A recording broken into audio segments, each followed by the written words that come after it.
Hello friend, मेरा नाम नरेश है और एनटेक में मैं आप सभी का स्वागत करता हूं। आज मेरे पास बोर्ड आया है डेल का, जो कि नो पावर है। इसका पार्ट नंबर देख लेते हैं। यहाँ पे पार्ट नंबर है 203068-1। ये नो पावर में मेरे पास आया है। तो जैसा कि मैं आपको बताता हूँ हर बार की तरह, जब भी नो पावर का केस आता है तो पहले हम शॉर्टिंग का प्रोसेस चेक करते हैं। तो चलिए शॉर्टिंग चेक कर लेते हैं। यहाँ पर मेरे मल्टीमीटर को मैंने डायोड रेंज पे रखा हुआ है और शॉर्टिंग चेक करने के लिए हमेशा रेड प्रॉप को आप ग्राउंड पे रखेंगे। साथ में जितनी भी कॉइलें हैं उनके सभी के इम्पिडेंस ले लेंगे। यहाँ पर ध्यान से देखिएगा और मेरी इस प्रॉप को भी नोटिस कीजिएगा। एकदम ठीक है, मतलब लो इम्पिडेंस नहीं है। ये भी ठीक है, ये भी मेरे ठीक है। ये दोनों कॉइल एक ही हैं। तो मैं इसको चेक कर लिया तो ये भी इसके चेक हो गई, क्योंकि ये क्या है, वीसीसी कोर है। तो ये दोनों कॉइल जो है वीसीसी की है। चाहे आप इसका इम्पिडेंस ले लो चाहे इसका, दोनों का सेम ही आना चाहिए। और यहाँ पर ये आपकी स्टैंड बाई है जहाँ तक है। तो यहाँ पर लगभग शॉर्टिंग तो नहीं है। ये इसका CLR है, इसमें शॉर्टिंग तो नहीं नज़र आ रही है। अब मैं आपको DC कनेक्ट करके दिखाऊंगा। मैं DC को ऑन कर लेता हूँ।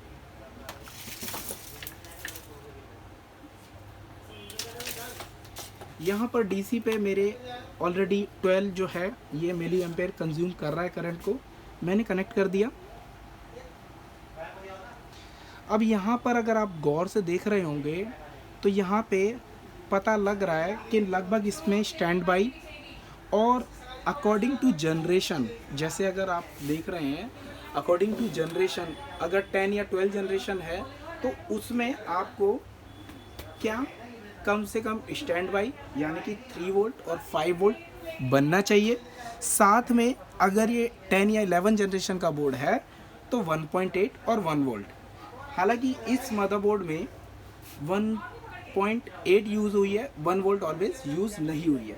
तो हमें भी वो चेक करना पड़ेगा क्या हमारी स्टैंड बाई बन रही है। अगर स्टैंड बाई बन रही है तो हम आगे चलेंगे।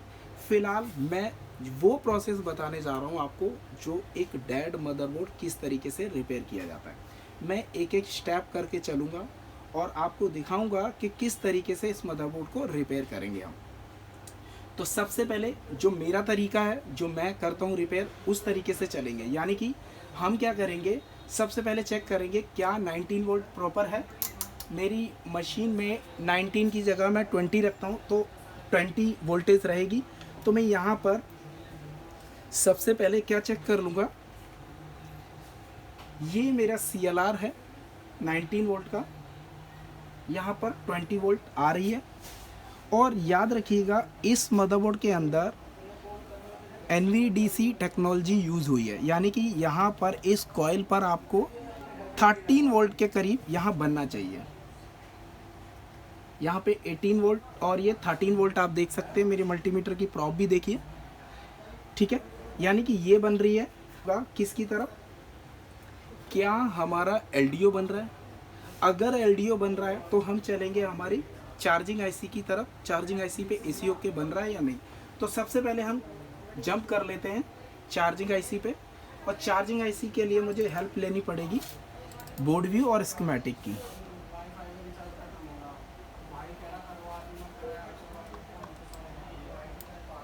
यहाँ पर ये चार्जिंग IC है, यहाँ देख सकते हैं। यहाँ से पता लग जाता है AC इन, VDD, DC इन, इसका मतलब है ये चार्जिंग IC है। मैं सिंगल शॉट में आपको एक पॉइंट चेक करूँगा। क्या मैं बोर्ड व्यू के साथ साथ स्कीमेटिक भी ले लेता हूँ। चार्जिंग IC में मुझे एक पिन चेक करनी है, क्योंकि मैं सारी रिक्वायरमेंट नहीं चेक करूँगा। अगर रिक्वायरमेंट सारी चेक करूँगा तो वीडियो लंबी हो जाएगी।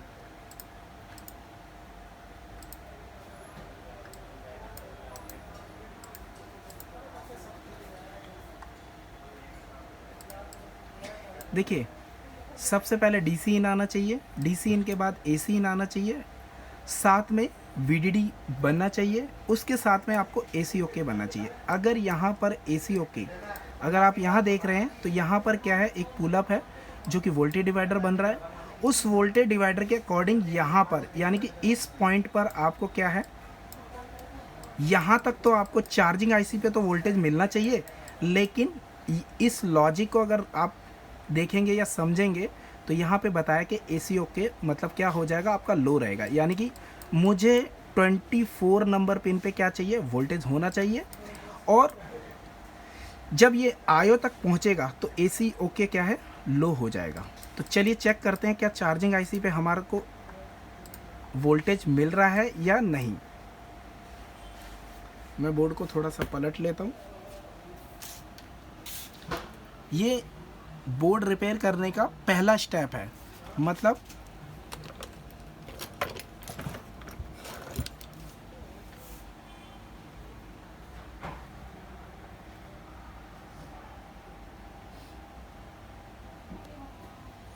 ये रजिस्टर पे मैंने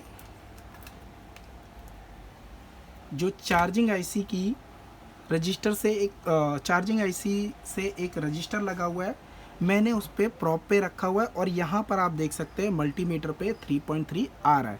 इट मीन्स हो क्या रहा है, मैंने जैसे कि कहा कि चार्जिंग आईसी की 24 नंबर पे आपको वोल्टेज मिलना चाहिए। देन इस मॉसफेट के जो कि ड्यूल मॉसफेट है उसके 2 नंबर पे मुझे क्या मिलना चाहिए, लो वोल्टेज। यानी कि चार्जिंग आईसी से तो हाई निकला, लेकिन आयो तक ये आपको लो पहुंचेगा। तो इसको हम चेक कर लेते हैं, और इसके 2 या 3 नंबर पे हम चेक कर लेंगे क्या वोल्टेज हमें मिल रही है या नहीं। यहाँ पर हमें वोल्टेज क्या होनी चाहिए, लो। तो यहाँ पर चेक करते हैं, ये हमारा लगा हुआ है ये वाला, देखिए यहाँ पे मैंने सही से टच किया है और वोल्टेज कोई भी नज़र नहीं आ रही, यानी कि आयो तक हमें लो चाहिए। इसका मतलब ये है कि हमारा एसी ओके बन रहा है। अब हम चलेंगे हमारी किस तरफ, मैं जिस तरीके से रिपेयर कर रहा हूँ उस तरीके से आपको बता रहा हूँ। बैटरी कनेक्टर पे जैसा कि नॉर्मल चेक करते हैं हम लोग कि भाई हमारा एलडीओ बना है या नहीं। ठीक है, यहाँ नहीं है, यहाँ नहीं है, यहाँ पे नहीं है, और यहाँ पर ये एक एलडीओ, दूसरा एलडीओ, मतलब है एलडीओ ही। ये डेटा और क्लॉक की लाइन पे हम चेक करते हैं कि हमारा एलडीओ बना है या नहीं। एलडीओ बन गया है, देन अब हम चलेंगे हमारे आरटीसी की तरफ, जो कि हमारा सेकंड स्टेप है रिपेयर करने का। तो यहाँ पे मैं सर्च करूँगा आपको आरटीसी। याद रखिएगा मैं इस तरीके से रिपेयर करता हूँ, आप भी अगर इस तरीके से बोर्ड को रिपेयर करेंगे तो मैं उम्मीद करता हूँ कि आप भी बोर्ड रिपेयर कर पाएंगे।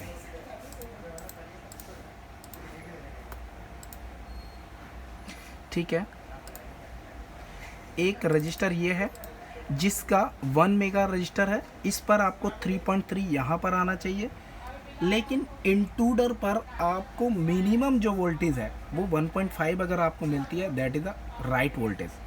इसको कॉपी कर लेता हूँ और देखूँगा कहाँ पर ये रजिस्टर लगा हुआ है। ठीक है, पीछे की तरफ लगा हुआ है, यानी कि यहाँ पर कह रहा है, एक सेकेंड, 1 2 RN है, RN के बराबर में ये रहा। ठीक है, मल्टीमीटर को मार्क करिएगा, और साथ में मैं ये RN है उसके रजिस्टर ये रहा, यहाँ पर ये एक साइड आपको 2.9 है और दूसरे एंड पर 3.2, लेकिन मिनिमम इसमें आपको 1.5 अगर मिलती है तो भी आप इसको सही मान सकते हैं। एक RN ये लगा हुआ है, RN साथ में ही है जस्ट,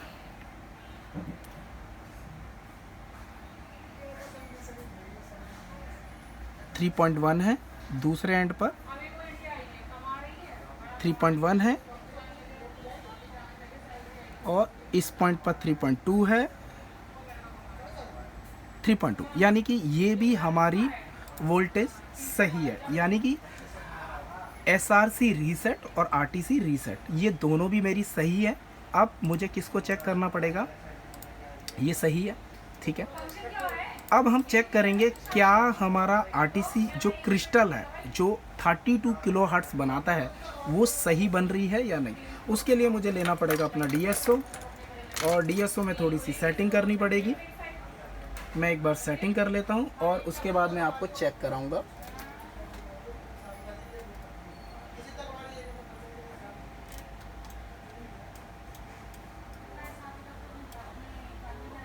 ठीक है,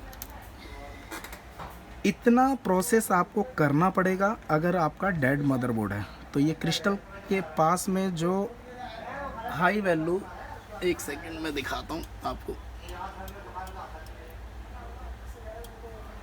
मेज़र प्रेस कर लेंगे और F5 को 2 बार टैप करेंगे तो यहाँ पर 32 आप देख सकते हैं, यहाँ पर 32.7 किलो हर्ट्ज़ और ये यहाँ पर दोनों साइड, यानी कि एक इनपुट है एक आउटपुट है। अभी तक क्या है, हमारा प्रोसेसर क्या है, रिस्पॉन्ड कर रहा है, मतलब प्रोसेसर अभी हमारा क्या है, एक्टिव है। मदरबोर्ड हमारा ऑन होने के लिए रेडी है। लेकिन अभी हमें इसके बाद की जो स्टेप चेक करने, उसे भी देखना है। आरटीसी मेरा सही है, एसी इन सही है, ठीक है। आईओ पे मैंने इसलिए नहीं चेक कराया क्योंकि इसकी जो आईओ है वो डबल लेयर है, मतलब आधा पार्ट अंदर है आधा पार्ट बाहर है। तो हमने वहीं पे कंफर्मेशन ले लिया, आइडिया ले लिया, एसी ओके मतलब सही है। अब चलते हैं, क्या हमारी स्टैंड बाई बन रही है। ये हमारी स्टैंड बाई है 3.3, ये बन रही है यहाँ पर। साथ में यहाँ पर देखते हैं ये भी बन रही है। अब हमें चेक करनी है क्या हमारी मदरबोर्ड में अगर 1 वोल्ट ऑलवेज है तो वो चेक करना है, 1 वोल्ट अगर है तो उसे चेक करना है। अगर 1 वोल्ट ऑलवेज नहीं है तो 1.8 की तरफ चलेंगे। यहाँ पर अगर मैं बोर्ड व्यू की हेल्प से देखूँ तो आप यहाँ पर देख सकते हैं, ये हमारी स्टैंड बाई है 5 वोल्ट की, ये हमारी 3.3 की स्टैंड बाई, और ये मेरी जो है रैम की वोल्टेज है, और ये हमारी चार्जिंग कॉइल है। साथ में यहाँ पर अगर आप देख रहे हैं ये मेरी 1.8 है और ये VCC कोर है, यानी कि मैं जो समझ पा रहा हूँ इसमें 1.8 यूज़ हुई है, 1 वोल्ट ऑलवेज यूज़ नहीं हुई। तो अकॉर्डिंग टू जनरेशन आपने क्या करना है, 3 और 5 बना लेना है, मतलब स्टैंड बाई बना लेनी है। उसके बाद अगर 1.8 है तो 1.8 बनाएंगे, देन उसके बाद अगर 1 वोल्ट ऑलवेज है तो वो बनाएंगे, यानी कि 1 वोल्ट ऑलवेज और 1.8 ये दोनों ही साथ में बनती हैं। फ़िलहाल के लिए इसमें 1 वोल्ट ऑलवेज नहीं है, तो हम चेक करेंगे क्या हमारा 1.8 बन रहा है। अगर 1.8 बन रहा है तो हमारा बोर्ड ऑन नहीं हो रहा है, उसके आगे का प्रोसेस हम चेक करेंगे। फ़िलहाल हम चेक करते हैं 1.8 क्या बन रहा है।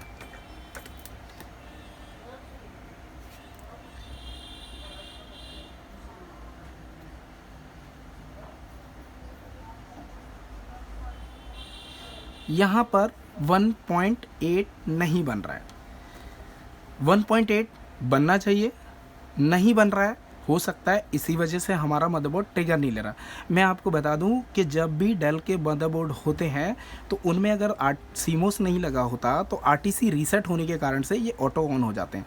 तो हमें क्या करना पड़ेगा, 1.8 के लिए हम सिंपल सा इस आईसी की रिक्वायरमेंट चेक करेंगे, क्योंकि हमें पता है अकॉर्डिंग टू जनरेशन अगर ये 10 या 12 जनरेशन है तो हमें स्टैंड बाई के बाद हमें 1.8 बनाना है।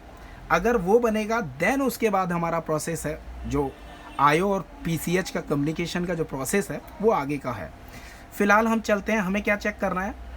नॉर्मल सी बात है, सभी आईसीओ का एक कॉमन पॉइंट होता है, सभी का जो चेक करना होता है। सबसे पहले क्या दिया है, पावर अंडरस्कोर VCC इन ऑक्सिलरी, जो कि क्या लिखा है 19 वोल्ट DC बैट आउट। यहाँ पे 19 वोल्ट दिया है, बट यहाँ पे 19 वोल्ट नहीं मिलेगा आपको। मैं आपको बता दूँ स्कीमेटिक में भी कुछ गलतियाँ होती हैं। अगर आप इस स्कीमेटिक के अकॉर्डिंग चलेंगे तो आपको बता दूं कि स्कीमेटिक में यहाँ दिया हुआ है कि 19 वोल्ट DC बैट आउट, जबकि यहाँ पर आपको वोल्टेज कितना मिलेगा 13 वोल्ट। क्यों, स्टार्टिंग में मैंने बताया था इस मदरबोर्ड में जो चार्जिंग IC यूज़ हुई है वो NVDC टेक्नोलॉजी वाली IC यूज़ हुई है। तो सबसे पहले हम 20 नंबर पे चेक करेंगे क्या हमें VCC मिल रहा है, जो कि 13 वोल्ट आना चाहिए। ठीक है जी, 20 नंबर पिन कौन सी है, ये रही। ठीक है, 20 नंबर पे इस पॉइंट के साथ में यहीं पर एक रजिस्टर लगा है, जो कि यहाँ पर भी एक रजिस्टर है। इस रजिस्टर पे चेक कर लो, चाहे यहाँ पर चेक कर लो। मैं क्या करता हूँ, IC के रजिस्टर की बजाय IC पे ना जाकर मैं रजिस्टर पर ही चेक कर लेता हूँ, क्योंकि ट्रैक तो ये बना हुआ है। ये आपका रजिस्टर है, यहाँ पर देखिए क्या आ रहा है, कुछ वोल्टेज कभी आ रही है कभी नहीं आ रही है। और रजिस्टर के मैं दूसरे एंड पर अगर चेक करूं, यहाँ पर 13 वोल्टेज आ रही है, लेकिन अगर यहाँ पर मैं चेक कर रहा हूँ कोई वोल्टेज नहीं आ रही है। और अगर मैं रजिस्टर की वैल्यू अगर चेक करूं, क्या रजिस्टर की वैल्यू है, रजिस्टर की वैल्यू क्या है, आप देख सकते हैं यहाँ पर 2R2 रजिस्टर लगा हुआ है। मैं फिर से चेक करता हूँ, इस रजिस्टर के यहाँ पर दिखाइए, इस रजिस्टर के एक एंड पर 13 वोल्ट है और यहाँ पर आपको 0 वोल्ट है। अगर ये रजिस्टर मेरा फॉल्टी है तो मैं यहाँ पर DC को ऑफ़ कर रहा हूँ 1 सेकेंड के लिए। DC मैंने ऑफ़ कर दिया। मैं हमेशा चेक करता हूँ, जब मेरी वोल्टेज क्रॉस नहीं होती या पास नहीं होती, मैं चेक करता हूँ क्या मेरे इम्पीडेंस सही है। चेक कर लेते हैं, इम्पीडेंस सही है। अब यहाँ पे क्या करता हूँ, 1 सेकेंड के लिए मैं ये चेक करूँगा, रजिस्टर को शॉर्ट करूँगा क्योंकि 2R2 रजिस्टर है, और देखूँगा क्या मेरा बोर्ड ऑन हुआ। हाँ, मेरा मदरबोर्ड ऑन हो गया है और यहाँ पर मैंने रजिस्टर को शॉर्ट किया है। ठीक है, इसका मतलब ये है रजिस्टर मेरा फॉल्टी हो चुका है, जिसके कारण से हमारा 1.8 नहीं बन रहा है और बोर्ड मेरा ऑन नहीं हो रहा है। तो रजिस्टर की एक बार वैल्यू चेक कर लेते हैं, जो कि 2R2 है, बीप करना चाहिए और जो कि नहीं कर रहा है। यहाँ देखिए, तो कुछ भी नहीं दिखा रहा। डायोड मोड पे चेक करता हूँ, बीप करते हैं। ठीक है, रजिस्टर कुछ भी नहीं शो कर रहा है। ठीक है, बीप नहीं किया। 1 सेकेंड,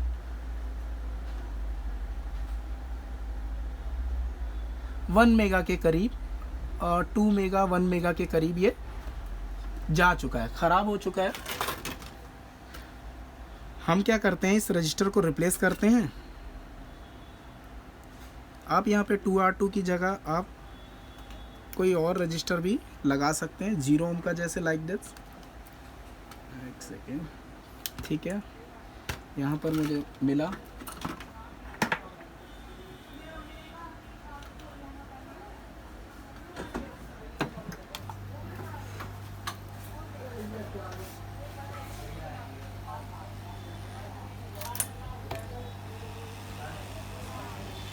यहाँ पे इस रजिस्टर के फॉल्टी होने के कारण बोर्ड में नो पावर केस बना हुआ था। ठीक है, मैं उम्मीद करता हूँ मेरा कैमरा तो उतना अच्छा नहीं होगा, लेकिन जो जानकारी है वो आपको काफ़ी हेल्पफुल रहेगी।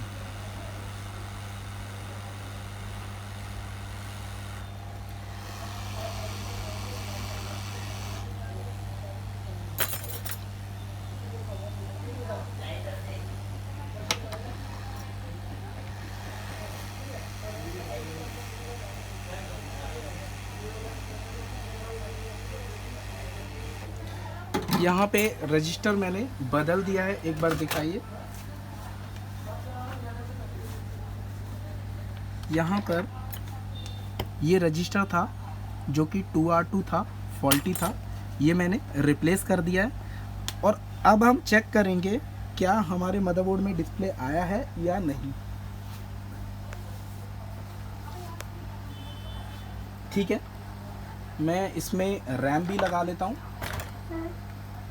और साथ में एक हीट सिंक भी रख लेता हूँ, जो कि और ये मैं माउस कनेक्ट करता हूँ और चेक करेंगे क्या हमारा डिस्प्ले आया है या नहीं। ठीक है, मदरबोर्ड ऑन हो गया है। एक सेकंड, थोड़ी सी लाइट का फ्लक्चुएशन हो रहा है यहाँ पे, मैं दोबारा से ऑन करता हूँ। अभी ठीक है, ऑन करता हूँ। तो आपने देखा एक छोटे से रजिस्टर की वजह से मदरबोर्ड जो है ऑन नहीं हो रहा था, लेकिन ये रजिस्टर हम लोग पहुँचते कैसे हैं, इसके पीछे का जो लॉजिक है उसको समझना आना चाहिए। यानी कि अगर आप मदरबोर्ड रिपेयर कर रहे हैं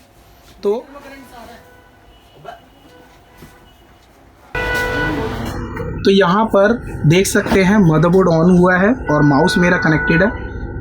ये याद रखिएगा, आप जो लेटेस्ट जनरेशन के मदरबोर्ड हैं तभी रिपेयर कर पाएंगे अगर पीछे का लॉजिक सही पता होगा।